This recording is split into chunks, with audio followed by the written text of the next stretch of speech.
ओम शांति। पुरुषार्थ से प्रारब्ध। हम भगवान के बच्चे हैं। हम आदिदेव प्रजापिता ब्रह्मा के भी बच्चे हैं। हम इस धरा पर 2 युग तक महान देवता रहे और हमने सुख शांति समृद्धि से भरपूर राज्य किया। अब सृष्टि परिवर्तन के कार्य में फिर से परमात्मा ने हमें सहयोगी बनाया है, तो हमें भी बाप दादा के इस परिवर्तन के कार्य में संपूर्ण सहयोगी बनना है। तो आज का हमारा विषय है संसार में शांति की स्थापना। ओम शांति।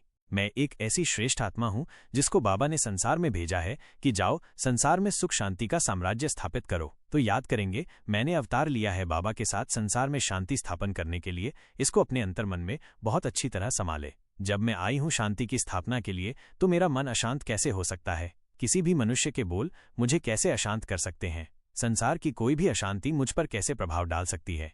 तो इससे बहुत फायदा होगा। हमारे अंदर शांति की शक्ति समा जाएगी और हम किसी भी परिस्थिति में अपनी शांति को नष्ट नहीं होने देंगे। सुख शांति से संपन्न जीवन ही एक ज्ञानी आत्मा का वास्तव में सच्चा लक्षण है। यदि ज्ञानी बनकर भी चित्त शांत न हुआ, यदि ये जानने के बाद कि मैं आत्मा शांत स्वरूप हूँ, किसी ने अपने चित्त को शांत न किया, तो सत्य ज्ञान लेने का लाभ ही क्या हुआ? बाबा अभी आया है इस धरा पर शांति की स्थापना के लिए। हम जितना अपने चित्त को शांत करेंगे, हमें संसार में शांति स्थापन करने में बहुत मदद मिलेगी।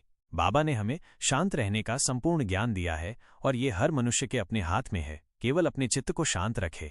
यदि किसी ने अपनी शांति दूसरों के हाथ में दे दी हो, यदि किसी की शांति परिस्थितियों के वश नष्ट हो जाती हो, यदि कोई चाहता हो मैं अकेला रहूं, कोई मुझे कुछ कहे नहीं क्योंकि मेरी शांति समाप्त हो जाती है, तो उसके पास तो शांति की शक्ति है ही नहीं। जिस मनुष्य के पास शांति की शक्ति होगी, वो तो ये कहेगा कि संसार में कोई ऐसी बात नहीं, कोई ऐसा मनुष्य नहीं जो मेरी शांति को नष्ट कर सके। चाहे कितनी भी परिस्थिति आ जाए, चाहे कोई भी मुझे कुछ भी बोल दे, चाहे किसी का व्यवहार कैसा भी हो, मेरी शांति तो शांति ही रहेगी।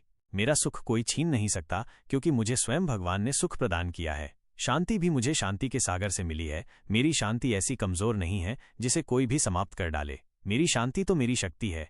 तो आज सारा दिन हम लक्ष्य रखेंगे ये अभ्यास करने का। हर घंटे में 2 बार मैं आत्मा हूं, शांत स्वरूप हूं, शांति मेरा स्वभाव है। इसे स्वीकार करेंगे बहुत अच्छी तरह कि शांति मेरी नेचर है। बार बार जब अशरीरी होने का अभ्यास करेंगे तो डीप साइलेंस, शांति की गहरी अनुभूति होती रहेगी और इससे सभी संकल्प इस अशरीरी अवस्था में समा जाएंगे और हम अपने को सारा दिन व्यर्थ से मुक्त और निरसंकल्प महसूस करेंगे।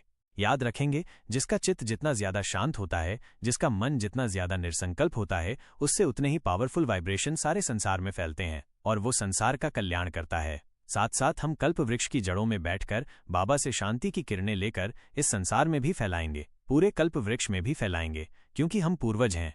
तो आज कम से कम 5 बार कल्प वृक्ष की जड़ों में बैठकर पूरे कल्प वृक्ष को शांति का दान देंगे और हर घंटे में 2 बार अशरीरी होने का अभ्यास करेंगे और स्वयं को शांति की शक्ति से संपन्न करेंगे, ताकि संसार में पुनः शांति स्थापित हो सके और संसार में अनेक तड़पती हुई आत्माओं के चित्त शांत हो सके। ओम शांति।